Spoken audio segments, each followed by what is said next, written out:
Hello friends, എല്ലാ കൂട്ടുകാർക്കും നമസ്കാരം. ദ ഡിജിറ്റൽ സോൾ എന്ന ചാനലിലേക്ക് സ്വാഗതം.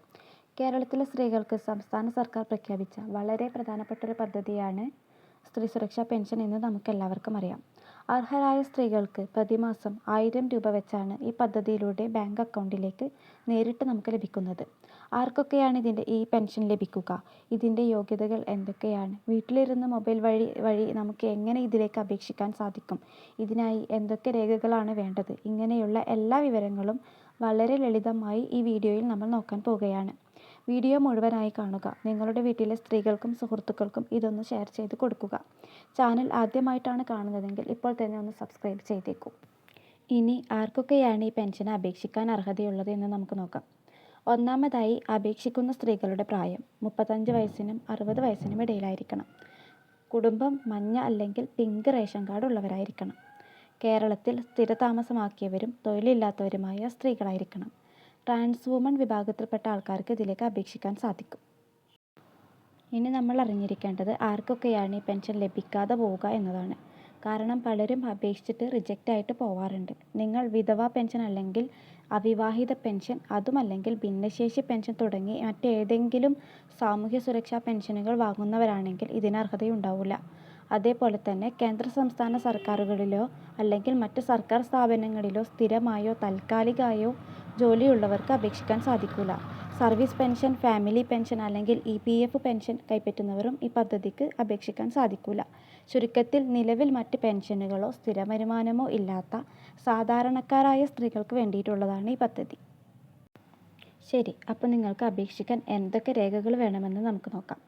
ആധാർ കാർഡിൽ മൊബൈൽ നമ്പർ ചേർത്തതായിരിക്കണം. മൊബൈൽ ലിങ്ക് ചെയ്ത ഫോൺ നമ്പർ നമ്മുടെ കയ്യിലുണ്ടാവണം. OTP വരാൻ വേണ്ടിയിട്ടാണ്. റേഷൻ കാർഡ്, ബാങ്ക് പാസ്ബുക്ക്, ജനനം തെളിയിക്കുന്ന ഏതെങ്കിലും ഒരു രേഖ, അതായത് ജനന certificate, school certificate, driving licence, passport, ഇവയിൽ ഏതെങ്കിലും ഒന്ന്. ഇനി ഇതൊന്നും ഇല്ലാന്നുണ്ടെങ്കിൽ ഗവൺമെൻറ് മെഡിക്കൽ ഓഫീസർ നൽകുന്ന പ്രായം തെളിയിക്കുന്ന ഒരു സർട്ടിഫിക്കറ്റ് ആയാലും മതി. ഇനി ഇതെങ്ങനെയാണ് ഓൺലൈനായി അപേക്ഷിക്കേണ്ടതെന്ന് ഞാൻ കാണിച്ചു തരാം. ഇതിനായി തദ്ദേശ സ്വയംഭരണ വകുപ്പിൻ്റെ K-സ്മാർട്ട് പോർട്ടൽ വഴിയാണ് നമ്മളിത് അപേക്ഷിക്കേണ്ടത്. വെബ്സൈറ്റിൻ്റെ ലിങ്ക് ഞാൻ താഴെ സബ്സ്ക്രിപ്ഷനിൽ കൊടുക്കാം. ഓക്കെ, നമുക്കിനി K-സ്മാർട്ടിൻ്റെ വെബ്സൈറ്റിലേക്ക് പോവാം. ഇത് നമ്മൾ K-സ്മാർട്ടിലെ സിറ്റിസൺ ലോഗിൻ വഴിയാണ് നമ്മളിത് ചെയ്യണത്. അപ്പോൾ ഇതുവരെ രജിസ്റ്റർ ചെയ്യാത്ത ആൾക്കാരാണെന്നുണ്ടെങ്കിൽ ആധാർ നമ്പർ കൊടുത്തിട്ട് മൊബൈൽ നമ്പർക്ക് OTP വരും. ആധാർ ബേസ്ഡ് മൊബൈൽ നമ്പർക്ക് OTP വരും. ആ OTP അടിച്ചു കൊടുത്തിട്ട് രജിസ്ട്രേഷൻ ചെയ്തതിന് ശേഷം ലോഗിൻക്ക് വരിക.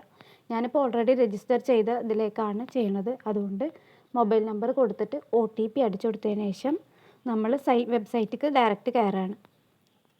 അപ്പോൾ രജിസ്റ്റർ ചെയ്യാത്തവരാണെന്നുണ്ടെങ്കിൽ രജിസ്റ്റർ ചെയ്തതിന് ശേഷം ലോഗിൻ ചെയ്തിട്ട് കയറാം.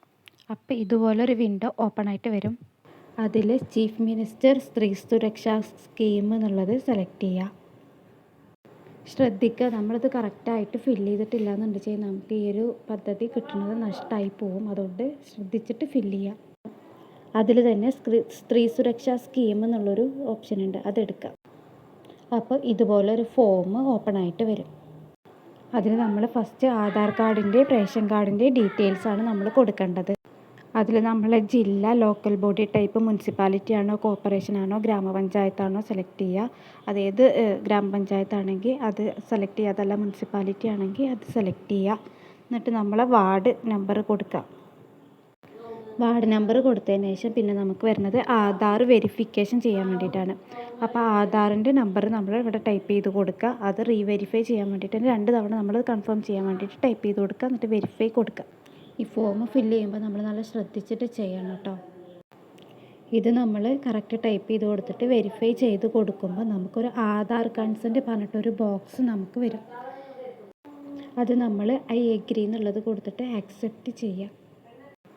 അപ്പോൾ നമ്മൾ ആധാർ ഡീറ്റെയിൽസും റേഷൻ കാർഡ് ഡീറ്റെയിൽസും ഒക്കെ അതിൽ വരും. അത് വായിച്ച് നോക്കിയിട്ട് പ്രൊസീഡ് എന്നുള്ളത് കൊടുക്കുക.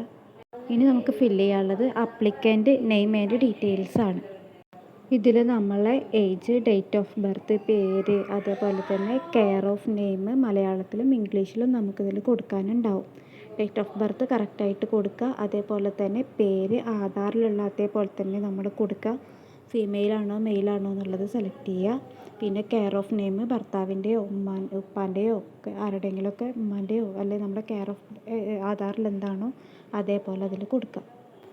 കെയർ ഓഫ് നെയിം നമുക്കിതിൽ മലയാളത്തിൽ കൊടുക്കാനുണ്ട്. അതിന് നമുക്ക് ഗൂഗിൾ എഴുത്തുപകരണങ്ങൾ പറഞ്ഞിട്ടൊരു ഇത് ഗൂഗിളിൽ സെർച്ച് ചെയ്താൽ കിട്ടും.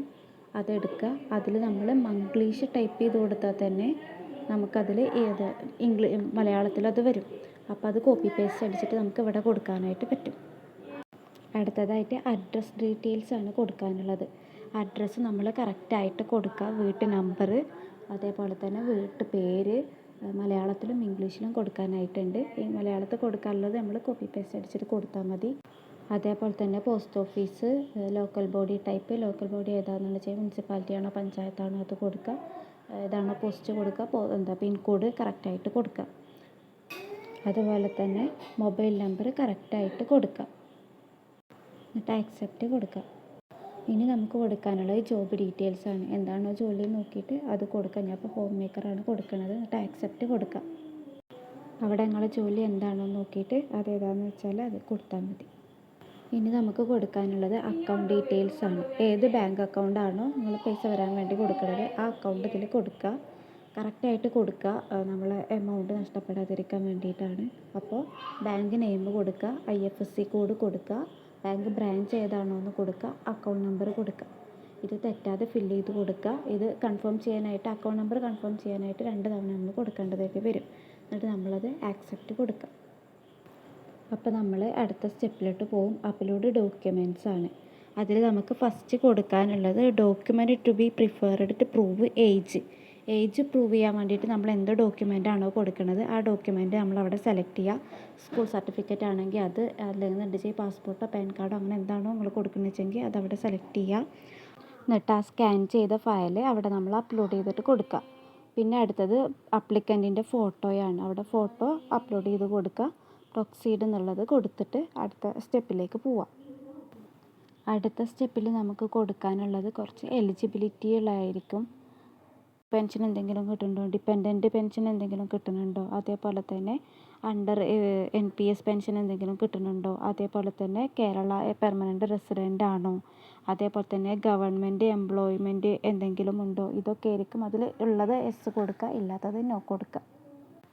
അതെന്താണോ നമ്മുടെ യോഗ്യതകൾ എന്താണെന്ന് വെച്ച് കഴിഞ്ഞാൽ അത് കൊടുത്തതിന് ശേഷം അത് എസ് ഓർ നോ കൊടുത്തതിന് ശേഷം നമുക്ക് പ്രൊസീഡ് ചെയ്തിട്ട് അടുത്തതിലേക്ക് പോവാം. അപ്പോൾ നമ്മൾ അതിലുള്ള എല്ലാ സ്റ്റെപ്പുകളും ഫുള്ളാക്കിയിട്ട് കഴിഞ്ഞു. എന്നിട്ട് സബ്മിറ്റ് കൊടുക്കുക. അപ്പോൾ നമ്മളിവിടെ ചെയ്തതിൻ്റെ ഒരു പ്രിവ്യൂ നമുക്ക് കിട്ടും. ഇത് കറക്റ്റായിട്ട് നമ്മൾ ആദ്യം തൊട്ട് അവസാനം വരെ ഓരോന്നും കറക്റ്റ് സ്പെല്ലിങ് നോക്കി കറക്റ്റ് ഡോക്യുമെൻറ്റ്സ് എന്തെല്ലാമാണോ അതേപോലുള്ളതൊക്കെ നോക്കിയിട്ട് നമ്മൾ പ്രൊസീഡ് കൊടുത്തു കഴിഞ്ഞാൽ നമ്മൾ ആപ്ലിക്കേഷൻ സബ്മിറ്റ് ആവും. ഇനി ഇവിടെ നിന്ന് നമുക്ക് അതിൻ്റെ അക്നോളജ്മെൻറ്റ് റെസിപ്റ്റ് ഡൗൺലോഡ് ചെയ്തെടുക്കാൻ പറ്റും. ഇത് നമ്മൾ സൂക്ഷിച്ച് വെക്കുക. അപ്പോൾ ഇത്രയേ ഉള്ളൂ കാര്യം. ഈ വീഡിയോ നിങ്ങൾക്ക് ഉപകാരപ്പെട്ടെങ്കിൽ തീർച്ചയായിട്ടും ലൈക്ക് ചെയ്യുക, മറ്റുള്ളവരിലേക്ക് ഷെയർ ചെയ്യുക. ഇതുപോലെ തന്നെ കൂടുതൽ ഇൻഫർമേഷനുകൾക്കായി ചാനൽ സബ്സ്ക്രൈബ് ചെയ്യാൻ മറക്കരുത്. Thank you.